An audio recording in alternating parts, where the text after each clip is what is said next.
قرآني نبض حياتي، قرآني طهر ذاتي، قرآني عصمة أمري، قرآني طوق نجاتي. إن القرآن لنور يتفجر في جنباتي، يرفعني عند مليك الخلق لأعلى الدرجات. السلام علیکم ورحمۃ اللہ وبرکاتہ. بسم اللہ الرحمن الرحیم. الحمد للہ رب العالمین وأصلي وأسلم على رسوله الكريم. أما بعد، رب اشرح لي صدري ويسر لي أمري واحلل عقدة من لساني يفقه قولي. شروع کرتی ہوں اللہ کے نام سے جو بڑا مہربان نہایت رحم کرنے والا ہے. بإذن اللہ آج کے درس نمبر 68 میں سورۃ التکویر آیت نمبر 19 سے آیت نمبر 25 تک کی شرح اور ترجمہ سماعت فرمائیں گے. تو شروع کرتے ہیں. اعوذ باللہ من الشیطان الرجیم. انہ لقول رسول کریم. کلمت انہو میں الف کے نیچے زیر ہے تو ہم حمزہ کو نیچے سے ادا کریں گے. حمزہ کی ادائیگی حلق کے نیچے والے حصے سے ہے. پھر نون پہ تشدید ہے. 2 حرف کے برابر ہمیں نون کو پڑھنا ہے کیونکہ تشدید کی اصلیت 2 حرف ہوتی ہے. جیسا کہ یہاں حرف النون ہے تو یہ 2 نون ہے. نون ساکن اور نون متحرک زبر سے. ہمیں تشدید کا خاص دھیان دینا چاہیے کیونکہ اگر ہم اسے صحیح سے ادا نہیں کیے تو گویا کہ ایک حرف نہیں پڑھتے. آخر میں حرف الہا پہ الٹا پیش ہے. یہاں مد صلہ صغرا ہے تو ہم اپنی آواز 2 مد کے برابر لمبی کریں گے. انہو لقول. کلمت لقول میں یہاں لام پہ زبر ہے تو اس کا دھیان رہے. حرف القاف کو ہم زبان کی جڑ اور تالو کے نرم حصے سے ادا کریں گے. آخر میں لام پہ پیش ہے تو اس کا بھی دھیان رہے.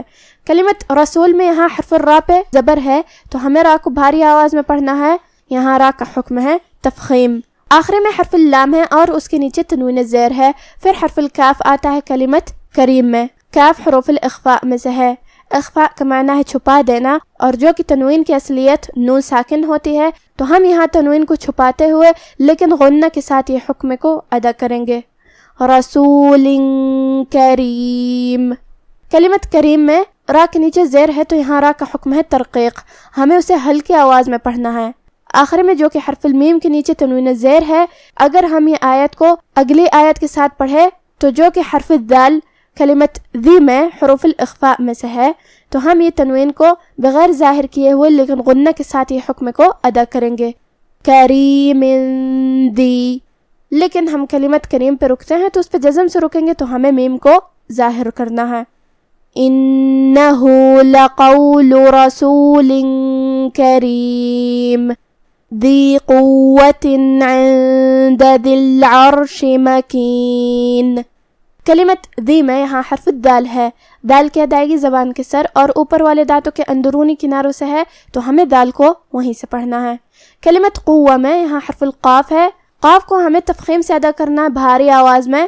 قاف حروف تفخیم میں سے ہے.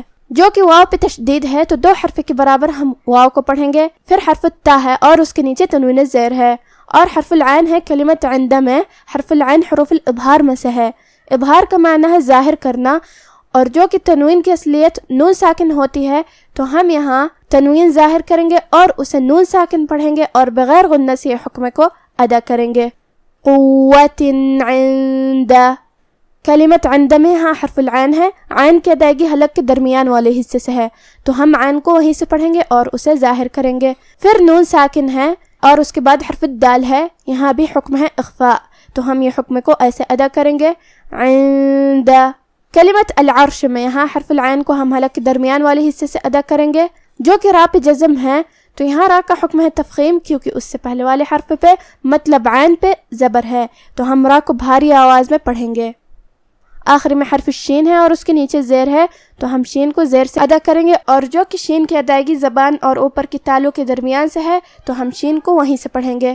کلمت مکین اگر ہم یہ آیت کو اگلی آیت کے ساتھ پڑھے تو جو کہ کلمت مکین میں آخری میں نون کے نیچے تنوین زیر ہے. پھر حرف المیم ہے کلمت مطاع میں. میم حروف الادغام بغنہ میں سے ہے. ادغام کا معنی ہے حرف کو حرف میں داخل کرنا.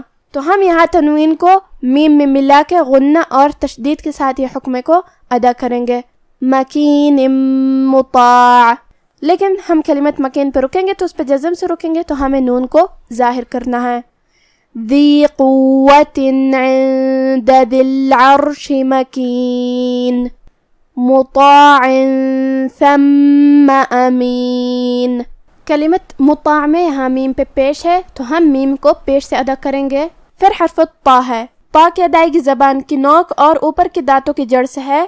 طا حروف تفخیم میں سے بھی ہے تو ہمیں اسے بھاری آواز میں منہ پھلا کے ادا کرنا ہے. جو کہ اس کے بعد مد الف ہے. مد الف اپنے پیچھے والے حرف کا حکم لیتا ہے تفخیم میں اور ترقیق میں، تو ہم یہاں طا کو اور مد الف کو دونوں کو بھاری آواز میں ادا کریں گے. مطاعن. آخر میں حرف العین ہے. عین کی ادائیگی حلق کے درمیان والے حصے سے ہے جو کہ اس کے نیچے تنوین زیر ہے. پھر حرف ثا ہے کلمت ثم میں. یہاں حکم ہے اخفاء. ہم یہ حکم کو ایسے ادا کریں گے مطاع ثم. کلمت ثم میں یہاں حرف ثا کو ہم زبان کی سر اور اوپر والے دانتوں کے اندرونی کناروں سے ادا کریں گے جو کہ اس پہ زبر ہے، تو ہمیں ثا کو زبر سے ادا کرنا ہے اور اسے ظاہر کرنا ہے. پھر حرف المیم ہے اور اس پہ تشدید ہے. 2 حرف کے برابر ہم میم کو پڑھیں گے. کلمت امین میں یہاں شروعات میں حمزہ قطع ہے تو ہم حمزہ کو ظاہر کریں گے. حمزہ کی ادائیگی حلق کے نیچے والے حصے سے ہے. آخر میں یہاں نون ہے. یہاں ابھی ہم یہ آیت کو اگلی آیت کے ساتھ پڑھے تو یہاں حکم ہوگا ادغام بغنہ. ہم یہ حکم کو ایسے ادا کریں گے امین وما. لیکن ہم کلمت امین پہ رکیں گے تو اس پہ جزم سے رکیں گے تو ہمیں نون کو ظاہر کرنا ہے. مطاع ثم امین وما صاحبكم بمجنون. کلمت صاحبکم یہاں حرف الصاد ہے. صاد کی ادائیگی زبان کی نوک اور دونوں دانتوں کے اندرونی کناروں سے ہے تو ہم صاد کو وہیں سے پڑھیں گے جو کہ صاد حروف تفخیم میں سے بھی ہے تو ہمیں اسے بھاری آواز میں ادا کرنا ہے. اور اس کے بعد مد الف ہے. مد الف اپنے پیچھے والے حرف کا حکم لیتا ہے تو ہم صاد کو اور مد الف کو دونوں کو بھاری آواز میں پڑھیں گے. صاحبکم. یہاں حرف الحا ہے. ہا کی ادائیگی حلق کے درمیان والے حصے سے ہے. پھر حرف البا پہ اور کاف پہ پیش ہے تو یہ سب حرکات کا دھیان رہے. آخری میں میم ساکن ہے اور اس کے بعد حرف البا ہے کلمت بمجنون میں. یہاں حکم ہے اخفاء شفوی. اخفاء کا معنی ہے چھپا دینا، تو ہم یہاں میم کو چھپاتے ہوئے لیکن غنہ کے ساتھ یہ حکم کو ادا کریں گے صاحبکم بمجنون. کلمت بمجنون میں یہاں حرف الجیم ہے اور اس پہ جزم ہے. یہاں حکم ہے قلقلہ. قلقلہ کا معنی ہے حرف ساکن کو ہلانا، تو ہمیں جیم کو ہلاتے ہوئے یہ کلمہ کو ادا کرنا ہے بمجنون. آخری میں جو کہ نون کے نیچے تنوین زیر ہے، ہم یہ آیت کو اگلی آیت کے ساتھ پڑھے تو یہاں حکم ہوگا ادغام بغنہ، تو ہم یہ حکم کو ایسے ادا کریں گے بمجنون ولقد. لیکن ہم کلمت مجنون پہ رکتے ہیں تو اس پہ جزم سے رکیں گے تو ہمیں نون کو ظاہر کرنا ہے. وما صاحبكم بمجنون ولقد رآه بالأفق المبين. کلمت ولقد قاف کو ہم زبان کی جڑ اور تالوں کے نرم حصے سے ادا کریں گے اور اسے بھاری آواز میں بھی کیونکہ وہ حروف تفخیم میں سے ہے. آخر میں حرف دال ہے اور اس پہ جزم ہے. یہاں بھی دال کا حکم ہے قلقلہ. ہمیں دال کو ہلاتے ہوئے یہ کلمہ کو ادا کرنا ہے وَلَقَدْ. کلمت رآہ میں یہاں را پہ زبر ہے تو را کا حکم ہے تفخیم. ہمیں اسے بھاری آواز میں پڑھنا ہے. کلمت بالافق میں یہاں حرف الالف ہے اور اس پہ پیش ہے اور فا پہ بھی پیش ہے تو یہ دونوں پیش کو ہمیں ظاہر کرنا ہے. آخر میں قاف کے نیچے زیر ہے تو ہم قاف کو زیر سے ادا کریں گے اور اسے ظاہر کریں گے وَلَقَدْ رَآهُ بِالْأُفُقِ الْمُبِينِ وَمَا هُوَ عَلَى الْغَيْبِ بِضَنِينٍ. کلمت ہوا میں ہا پہ پیش ہے. ہا کو ہم حلق کے نیچے والے حصے سے ادا کریں گے اور اسے پیش سے پڑھیں گے. کلمت علی میں حرف العین کی ادائیگی حلق کے درمیان والے حصے سے ہے. کلمت الغیب میں یہاں حرف الغین ہے. غین کی ادائیگی حلق کے اوپر والے حصے سے ہے. غین حروف تفخیم میں سے بھی ہے تو ہمیں اسے بھاری آواز میں پڑھنا ہے. آخر میں با کے نیچے زیر ہے تو ہم با کو زیر سے ادا کریں گے اور اسے ظاہر کریں گے. کلمت بضنین میں یہاں حرف الضاد ہے.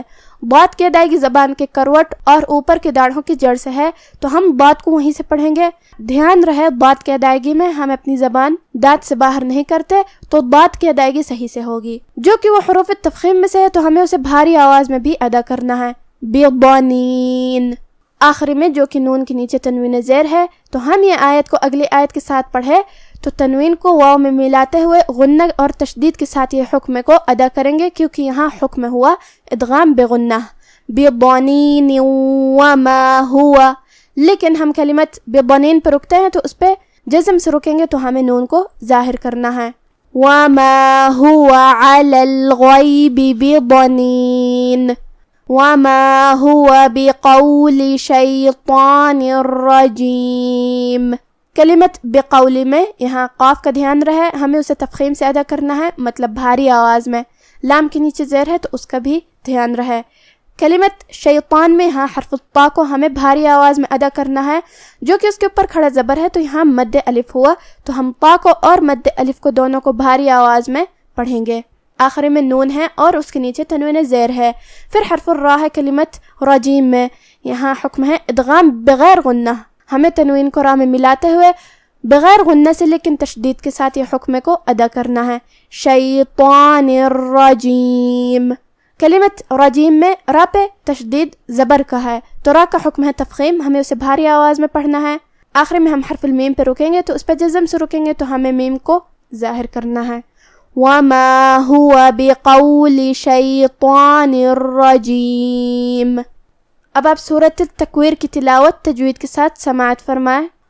اعوذ باللہ من الشیطان الرجیم انہ لقول رسول کریم ذی قوت عند ذی العرش مکین مطاع ثم امین وما صاحبكم بمجنون ولقد رآه بالأفق المبين وما هو على الغيب بضنين وما هو بقول شيطان رجيم۔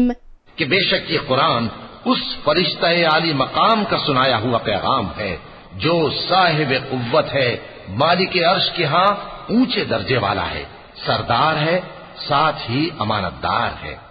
اور مکے والو تمہارے رفیق یعنی ہمارے پیغمبر صلی اللہ علیہ وآلہ وسلم دیوانے نہیں ہیں، اور بے شک انہوں نے اس فرشتے کو آسمان کے کھلے کنارے پر دیکھا ہے، اور وہ غیب کی باتوں کے ظاہر کرنے میں بخیل نہیں، اور یہ کسی شیطان مردود کا کلام نہیں ہے۔ آج کا ہمارا درس یہیں ختم ہوتا ہے۔ وآخر دعوانا ان الحمد للہ رب العالمین، والسلام علیکم ورحمۃ اللہ وبرکاتہ۔